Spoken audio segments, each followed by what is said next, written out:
करने के लिए, छोटे छोटे ब्लाउज पहनने के लिए नहीं है। इसलिए हम सत्सेवक बार बार साध संगतियों में प्रार्थना करते हैं कि भाई ये साध संगतियां हैं, ये सतलोक आश्रम वालों के जो है बल्कि अड्डे नहीं है कि जो मर्जी आ जाओ, कुछ भी पहन के आ जाओ, कुछ भी श्रृंगार करके आ जाओ, कैसे भी कपड़े तुम पहन के आ जाओ, कैसे भी कपड़े तुम अपने बच्चों को पहना के ले आओ। ये यहाँ नहीं चलेगा बिल्कुल भी, साध संगतियों में बिल्कुल भी अलाउ नहीं है, बिल्कुल भी। क्योंकि परमात्मा ने तो गंदगी को छांटकर साध संगति से अपनी आत्माओं को जोड़ना है, तो यहां गलतियां नहीं होंगी भाई। हम किसी के दान के भूखे नहीं हैं, हम किसी की सेवा और पैसों के भूखे नहीं हैं। हमने तो अपने गुरुदेव को प्रसन्न करना है, नजर निहाल करना है। तो काल का ऐसा दाव, ऐसा चाल।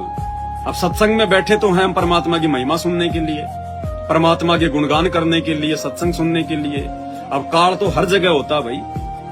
अब माता बहनें सत्संग में आगे टाइटी पहन के, छोटे छोटे कमर तक के जो है वो कुर्ते पहन के, पीछे से जो है उनके बॉटम दिखाई दे रहे हैं, जांग उनकी बिल्कुल टाइट टाइट हो रही है, वो बैठ गई। अब किसी भाई की ऑटोमेटिक कोई नजर जाएगी तो सत्संग क्या खाक सुनेगा? उसके दिमाग में तो काल वही बात बार बार जो है वो चलाता रहेगा, वही सीन उसको दिखाई देगा बार बार। तो उसने डिस्टर्ब कर दिया अपने गुरु भाई को। अरे सत्संग में आते, नाम लेते, हम कोई देवता थोड़ी बन गए।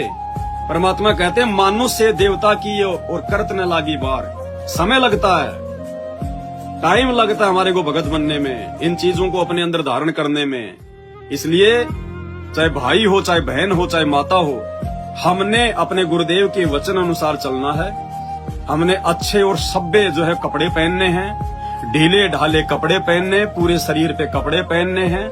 हमेशा हमने अपने सिर पर और अपने जो है मतलब छाती के ऊपर हमने कोई मतलब चुन्नी रखनी है, कपड़ा डाल के रखना है। फूहड़ता नहीं दिखानी, अश्लीलता नहीं दिखानी हमने बिल्कुल भी। दास आपको एक फोटो दिखा रहा है और ये फोटो प्रचार होगा। कहां से परमात्मा का ज्ञान शिखर में जाएगा? उनका तो जाएगा, लेकिन इन लोगों के माध्यम से नहीं जाएगा। ये तो अपना धंधा कर रहे हैं, ये तो पुस्तकें बेच बेच के लोग नाम दीक्षा ले रहे हैं। नाम दीक्षा लेके लोग इनको पैसा देते हैं, ज्योति का, पाठ का, दान का। इनका तो धंधा है ये। इनको ज्ञानवान से कोई मतलब नहीं है, इनको खुद ही ज्ञान नहीं है। खुद को ज्ञान होता तो अच्छे कपड़े पहनती है, इस प्रकार के जगत वालों की तरह कपड़े नहीं पहनती। तो ये विचार करने की बात है, शर्म की बातें हैं। तो ये दया भाई और बहनों आप और हमारे ऊपर परमात्मा ने बख्शी है। इस दया को हमने इसी प्रकार से जो है बना कर रखना है। ये रोएंगे, आप देख लेना, ये गुरु जी के परिवार वाले, ये बेटा बेटी, उनके पोते, भाई बंधु, रिश्तेदार, कोऑर्डिनेटर, ये खून के आंसू रोएंगे। इनसे बहुत नाराज है परमात्मा। इन्होंने गुड़ गोबर एक कर दिया परमात्मा के इस जो है सत भक्ति मार्ग में। ये गंदगियां फैला कर इन्होंने कोई मर्यादा नहीं छोड़ी, इन्होंने किसी भगत को मर्यादा में नहीं छोड़ा इन्होंने। तो शुक्र मनाओ अपने गुरुदेव भगवान का।